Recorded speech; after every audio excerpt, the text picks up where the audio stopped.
अस्सलाम वालेकुम। Intermittent fasting में 2 विंडोज़ होती हैं। एक में आपने खाना खाना होता है, आपने ईटिंग करनी होती है, उसको आप ईटिंग विंडो कहते हैं और जो दूसरी है वो आपकी फास्टिंग विंडो होती है। ईटिंग विंडो में ये जानना कि क्या खाना है इतना ज़रूरी नहीं है, जितना कि ये जानना कि कब खाना है। लेकिन आज हम बात करने लगे हैं फास्टिंग विंडो की कि इसके अंदर आपने अपनी बॉडी को डिहाइड्रेशन से कैसे बचाना है, वो कौन से ड्रिंक्स हैं जो कि आप पिएँ तो उसकी वजह से आपको इंटरमिटेंट फास्टिंग के जो फ़वाइद हासिल होने हैं, वो हासिल होंगे और ख़राब नहीं होंगे। देखिए इसको जानने से पहले एक बहुत इम्पोर्टेंट बात मैं आपको समझाती हूँ कि हमारी जो बॉडी है, वो 20% हाइड्रेशन जो है हमारे खाने से लेती है। अब क्या होता है कि जब हम खाने की विंडो को रिस्ट्रिक्ट कर देते हैं, तो इसी तरह हमारी हाइड्रेशन भी रिस्ट्रिक्ट हो जाती है, महदूद हो जाती है। हमारी बॉडी को काम करने के लिए, फंक्शन करने के लिए पानी चाहिए। पानी जो है वो इसकी बुनियादी ज़रूरत है, उसके बगैर हमारी बॉडी के बहुत सारे काम जो हैं वो रुक जाते हैं, ठीक है? अब होता क्या है कि हम जब इंटरमिटेंट फास्टिंग की फास्टिंग विंडो पे होते हैं, उस टाइम पे कई दफ़ा हमारी भूख और प्यास आपस में मिल-जुल जाते हैं और कई दफ़ा ऐसा होता है कि हम भूख लगने के एहसास को प्यास और प्यास लगने के एहसास को भूख के साथ मिला देते हैं। कई दफ़ा ऐसा होता है कि हम पानी पीना भूल जाते हैं। थोड़ा-सा देखें आप इस साइंस को समझें कि ये जानना क्यों ज़रूरी है कि आपने क्या पीना है और क्या नहीं पीना है। अब होता क्या है कि आप जब लंबे टाइम के लिए फास्टिंग मोड पे जाते हैं, मिसाल के तौर पे आप 16 आवर्स के लिए या 14 आवर्स के लिए जो है आप फास्टिंग आवर्स पे जाते हैं, तो इसमें क्या होता है कि हमारी जो बॉडी है वो सबसे पहले तो एनर्जी लेती है उस खाने से जो कि हमने खाया हुआ होता है। जब वो खाना सारा डाइजेस्ट हो जाता है तो अब बॉडी एनर्जी कहाँ से लेगी? अब बॉडी जो है वो स्विच करती है एनर्जी के लिए उस ग्लूकोज़ की तरफ, जो कि हमारी बॉडी ने स्टोर किया हुआ होता है मुश्किल वक़्त के लिए, ठीक है? इस तरह ऊँट जो है वो पानी को जमा कर लेता है, ज़ख़ीरा कर लेता है मुश्किल वक़्त के लिए। इसी तरह हमारी बॉडी के अंदर कुछ स्टोरेज होते हैं जो कि मुश्किल वक़्त में हमारे काम आते हैं। अब क्या है जनाब जी कि अब हमारे पास चूँकि पेट में कैलोरीज़ नहीं है, पेट में एनर्जी नहीं है, तो खाने से ग्लूकोज़ बनाने की बजाय अब जो स्टोर ग्लूकोज़ है उसकी तरफ बॉडी जाती है और वहाँ से उस ग्लूकोज़ को एज़ अ एनर्जी हमारे ब्रेन को देती है, वही एनर्जी हमारे मसल्स को देती है और हमारी बॉडी को देती है, ठीक है?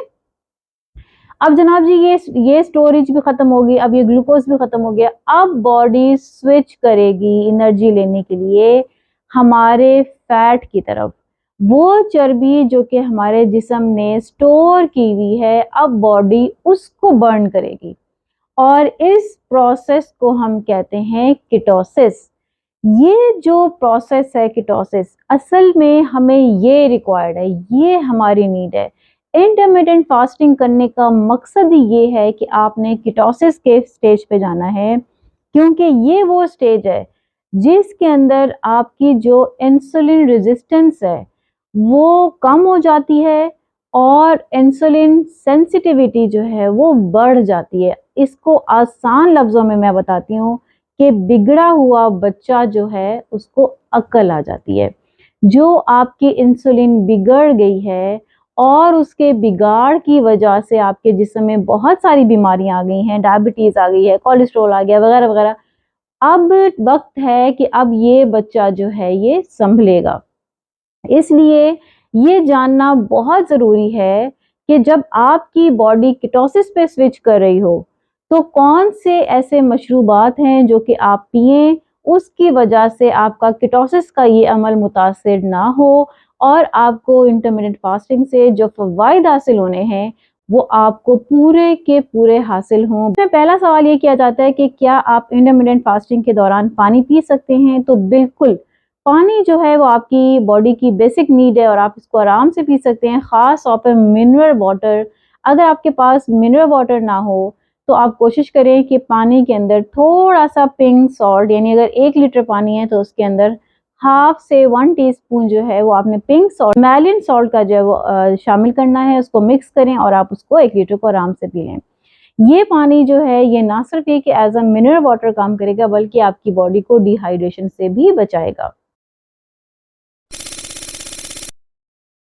स्पार्कलिंग वाटर जो है इसके बारे में भी ये कहा जाता है कि हाँ आप इसको पी सकते हैं अगर इसके अंदर किसी किस्म की एडेड शुगर ना हो तो, क्योंकि इसके अंदर जो गैस है वो कार्बन डाइऑक्साइड के जरिए बनाई जाती है और गैस जो है ये आपके इंसुलिन को तंग नहीं करती, उसको नहीं जगाती, इसलिए आप स्पार्कलिंग वाटर भी इस्तेमाल कर सकते हैं।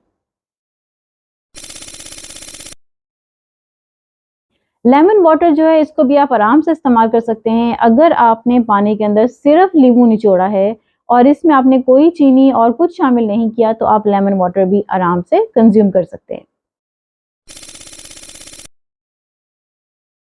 कुकम्बर वाटर भी बिल्कुल ऐसा ही है कि खीरा जो है अगर आपने खीरे की कतलियां पानी के अंदर डाल दी हैं और डालने के बाद आप उस पानी को सारा दिन आराम से पीते हैं, कंज्यूम करते रहते हैं तो आप इसको कर सकते हैं। लेकिन अगर आपने खीरे का जूस निकाल लिया है तो फिर आप उसको पीने से एहतियात करें, वो आपकी इंसुलिन को ट्रिगर कर सकता है।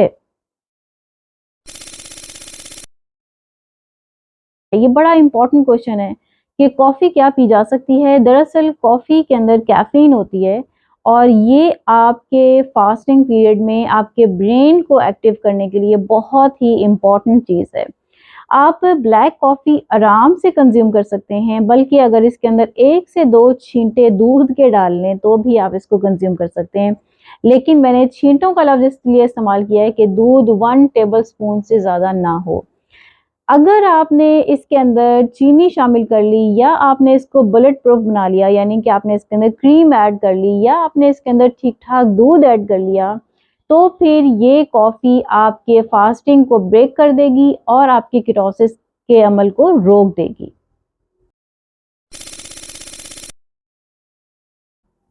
जहाँ तक चाय की बात है तो चाय का भी बिल्कुल वही असूल है जो कि कॉफ़ी का है कि आप ब्लैक टी जो है वो आराम से कंज्यूम कर सकते हैं, आराम से पी सकते हैं। इसी तरह टी के अंदर हमारी ग्रीन टी भी आ जाती है, किसी भी तरह की ग्रीन टी आप आराम से पी सकते हैं, दालचीनी डाल के, अदरक डाल के या फिर ये कि आप इसके अंदर थोड़ा-सा लेमन डालें, कोई भी चीज़ पुदीना डाल लें। ये वाली कोई भी ग्रीन टी जो है वो आप आराम से कंज्यूम कर सकते हैं, लेकिन उसके अंदर मौजूद चीज़ आप नहीं चबाएँगे। जैसे अक्सर लोगों को आदत होती है कि पुदीने की चाय बनाते हैं, तो बाद में पुदीने के पत्ते चबा लेते हैं। आपने उन पत्तों को नहीं चबाना, बल्कि आपने सिर्फ़ उस चाय को पीना है, लेकिन याद रखें कि उसके अंदर किसी किस्म की कोई चीनी, शहद, किसी भी किस्म का दूध या क्रीम शामिल ना हो।